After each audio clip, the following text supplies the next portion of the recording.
The Black Death, a deep dive into history's deadliest plague. It arrived in silence and it left in screams. Between 1347 and 1351, the Black Death swept across Europe, killing tens of millions and leaving an indelible scar on human history. In the mid-14th century, a shadow fell over Europe.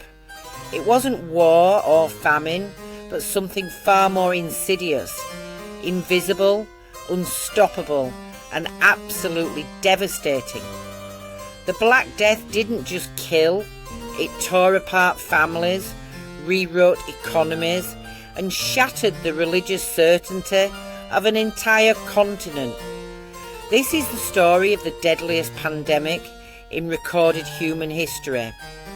But beyond the numbers lies a terrifying story of desperation, superstition, and transformation.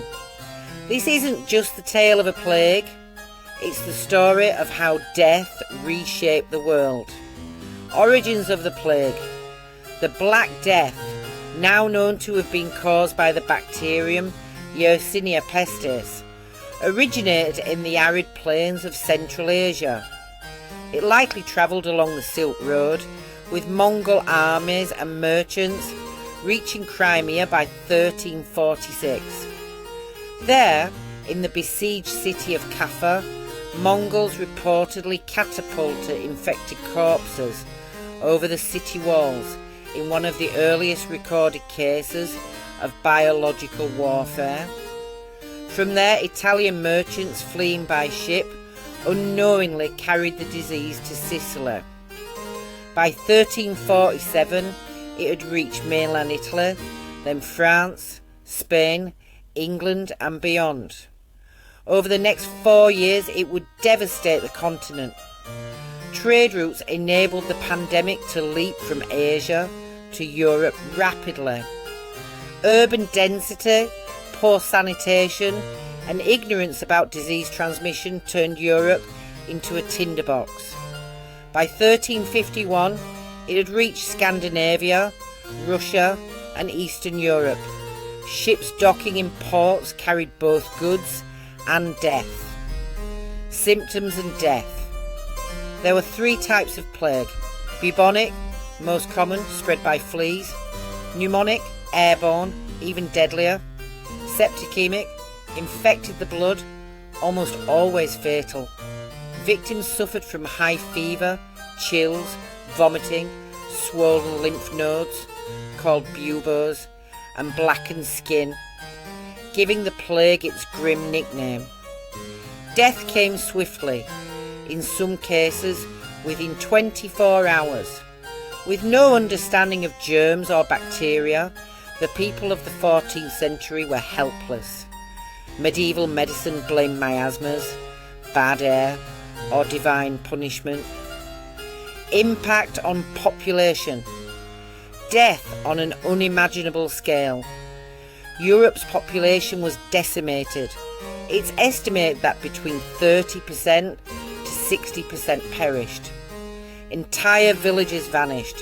Labourers, nobles, clergy. No one was spared. In England alone, around 1.5 million people died.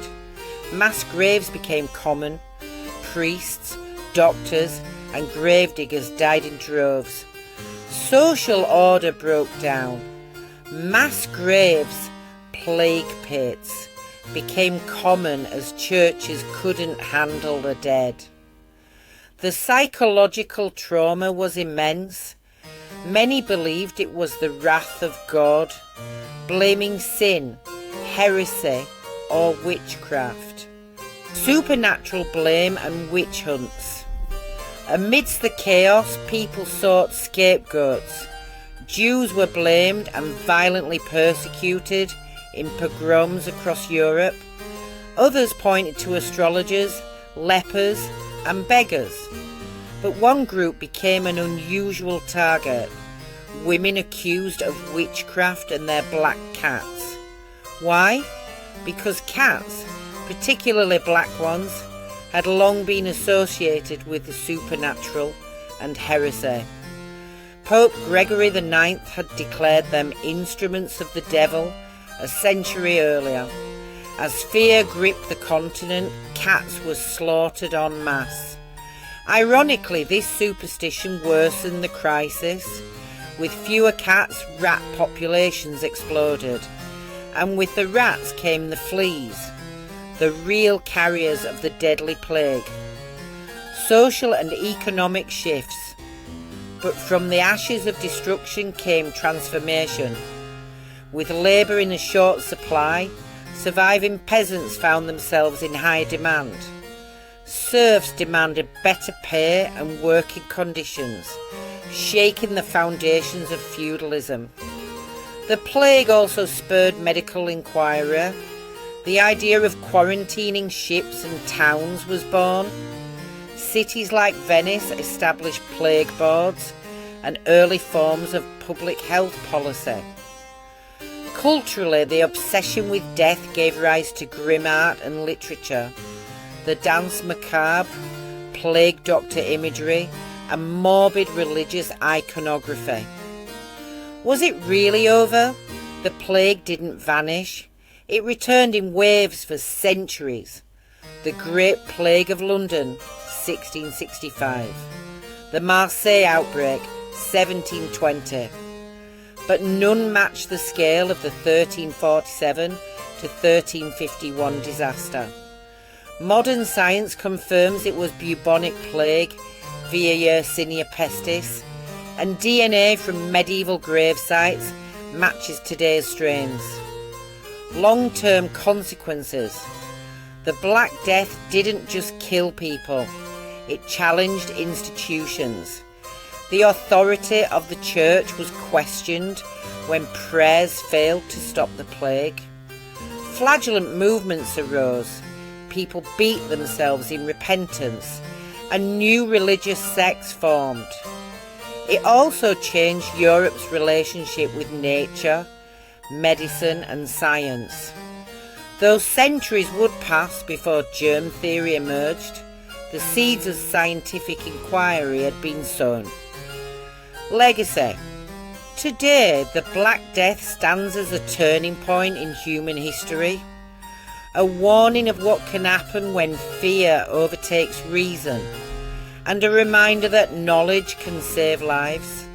Black cats, once feared as omens, are now seen as misunderstood heroes in this tale. Their presence may have slowed the spread of death itself. From darkness came change. From ignorance, the pursuit of knowledge. And from death, a new world. The Black Death was more than a medieval tragedy. It was a reckoning with death, with faith, and with the structures of society. In just a few short years, it tore apart the old world, and in doing so helped create the modern one. Thank you for joining us on this journey through time. If you found this video insightful, please like, share and subscribe for more historical deep dives. And remember, history isn't just about the past, it's about understanding who we are today. Until next time, stay curious.